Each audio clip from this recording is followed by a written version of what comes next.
I recently put up a short here on YouTube about milling lumber, and it was overwhelming how many people asked me a variation of the same exact question. Why can't you use the jointer only? Genuinely curious. Just sort of wondering, but couldn't this whole process have been done on the jointer? I don't get why 3 of 4 passes on the jointer. Why not just use the first machine on all 4 sides? Why wouldn't you use the jointer on 4 sides? Why can't you just use the jointer for all sides? Does this work with cheese? Couldn't you do it all on the jointer? No, you can't.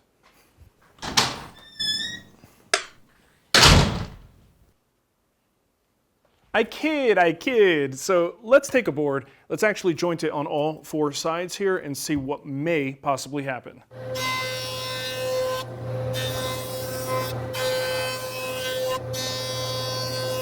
All right, so let's check the edges for square here. Not too bad. Not too bad. Pretty good. Pretty good. All right, so maybe I was wrong? Well, not exactly, because the things that are wrong with this board, you can't see with your eye. Let me show you with a measurement. Let's check the width of the board on this side. We're about, I would say 3 1/4. And on this side, we're at almost 3 1/2 inches wide. So it's actually narrower on this side than it is on this side. Let's also check our thickness.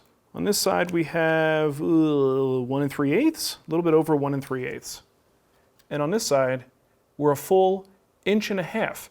So we're thicker here than we are here. So that's the critical thing to understand about a jointer. It can make a surface flat, and it can take 2 flat surfaces and make them 90 degrees to one another. But what it can't do is make those other 2 surfaces parallel planes to the first 2, right? So you could end up with wedges, tapers. You can't really control that on this tool. Now, if you start with a board that's pretty flat to begin with and you go through all 4 faces here, you may end up with something that's pretty darn close to having parallel planes, but there's no guarantee. So that's why we do 2 surfaces here at the jointer, and then we head to the planer and or the table saw. Now there's one other complication if you're going to try to do everything here at the jointer. So if you think about the steps here at the jointer, we normally take 1 pass, clean up that face, put that face up against the fence, and now we're going to use the fence as a guide to give us a nice 90-degree cut here.